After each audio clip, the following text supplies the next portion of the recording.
right. Today I want to do another little review on the Duke. Been riding it for about 500 miles now. Mostly commuting, a little bit of twisties. I did my initial impressions review when I had maybe 10 miles on it, or 40 miles. And now that I have a little more under my belt, still not a lot, but a little more, I've gotten used to it, figured it out. It's a fun little bike. It definitely does have a lot of vibration. I've gotten used to its power band. It doesn't like to be under 3,500 RPM, going slow in a higher gear. That's pretty obvious. Transmission, I'm not a huge fan of this thing's transmission. The first 4 gears are nice. They go into gear real solid. 5th and 6th gear almost have a double click. You can't be lazy with this transmission. You definitely have to rock your foot back. I wear boots. It does like to be shifted under power. If you're just kind of farting around in low RPMs, sometimes you'll actually get, if you're going to 1st to 2nd, you'll hit neutral. The transmission, I'd say it does need to be loaded to shift well. So being more aggressive with it is better. I have seen transmissions that are like that. So I have no complaints there. 5th gear, now that I've been riding it more, I see, I want to even go into 6th, there we go. Now that I've been riding it more, is getting much better for me, but 5th to 6th, still sketchy. There's definitely a double click where it like kind of goes click, click. You feel the snatch of it, you know, going into gear. If you let off the clutch lever too fast and you don't hold the shift lever up long enough, it will false neutral. So after hanging out on the KTM forums, I found out this is a pretty common thing, so my bike is not alone. And so I bought the shift kit from KTM Twins, and it gives you a more positive shift feel and engagement. Some people still say that the 6th gear engagement is a little notchy.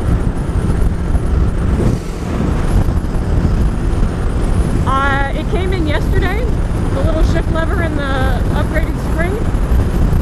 I ended up getting the ceramic one just because I'm doing it once, do it right. My first oil change, which hopefully is this weekend, I'm going to install the shift lever, and everybody says it helps it like 99% helps the shifting. So hopefully it does the same for me, and it really gets rid of all the transmission upper gear issues for this tranny. Slipper clutch is awesome. No complaints there. You can get lazy with your downshifts. Slipper clutch takes it up. It's awesome. I love the slipper clutch in this bike. Mirrors. Mirrors are good. They look good on this bike. They're adjustable. The only problem is because you have a lot of vibration. Sometimes you just kind of see some blurs, especially at night. Wind blast, really not bad. I've gotten used to it. One day I had like a 17-mile-an-hour headwind when a norther was blowing through, and I was going directly north on the highway. That was a little tough. It would blow me around, you know. I'd really have to tuck down. The wind blast on this thing really isn't bad. I wear my backpack and it kind of makes a little parachute. Again, not the fault of the bike. It's a naked bike. Get used to getting wind in your face and your chest and all that fun stuff. Gives you good arm strength. Don't be a pussy. Just awesome stock tires, awesome tires to come on a bike. I have done just mostly commuting, so they are starting to wear a little bit.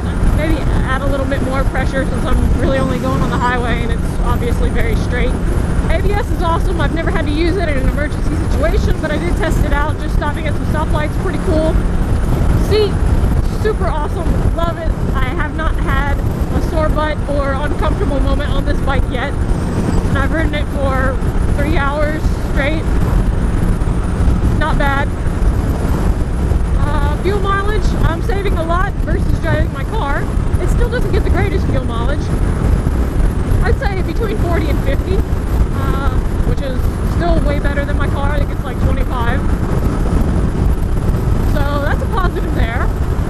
I fill up about every 120 miles. I did order the Fresco test pipe to get rid of that awful ugly cat. It's pretty cheap. It was like 150 bucks. It's shipping from France.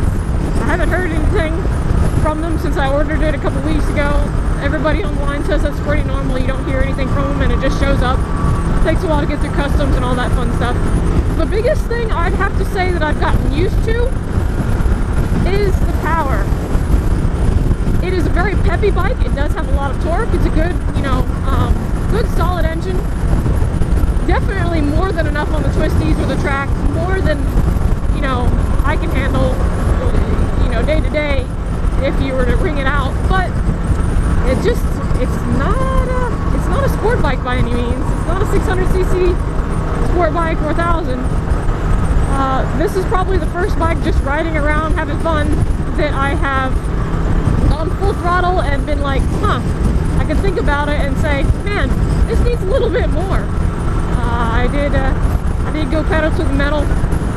Was not really super impressed with that. I figured we would have a little bit more, but like I said, it's not a top end motor. But I'm fixing that, and I ordered the cam and airbox that comes on the R, little tuner cam, yesterday, so it should be in sometime next week.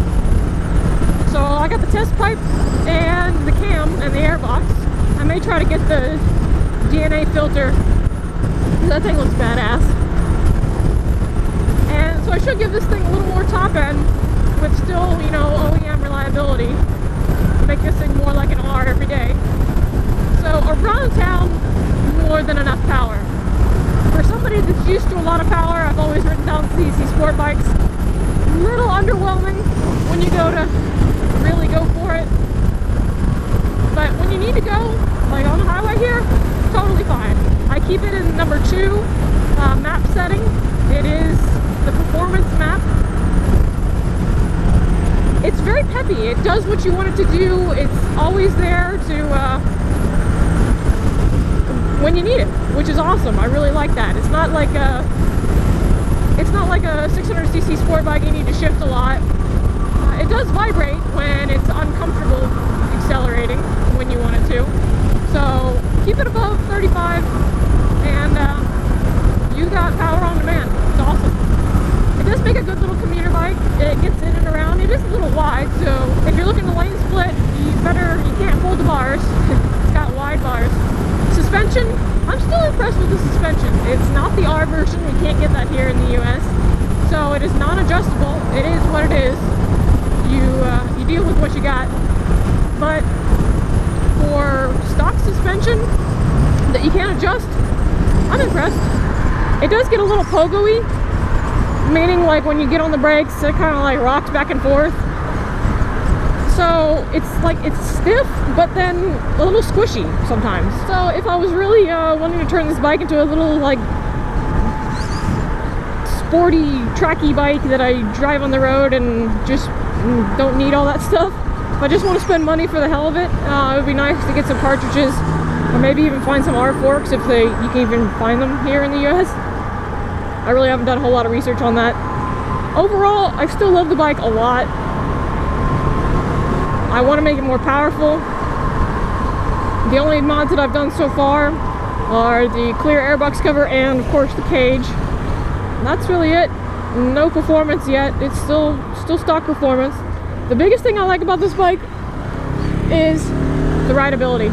The power when you need it, but not too much power to get you in trouble. The all-around package. It is a really, really nice all-around bike. Good fit and finish. Just kind of playful, happy, not too scary.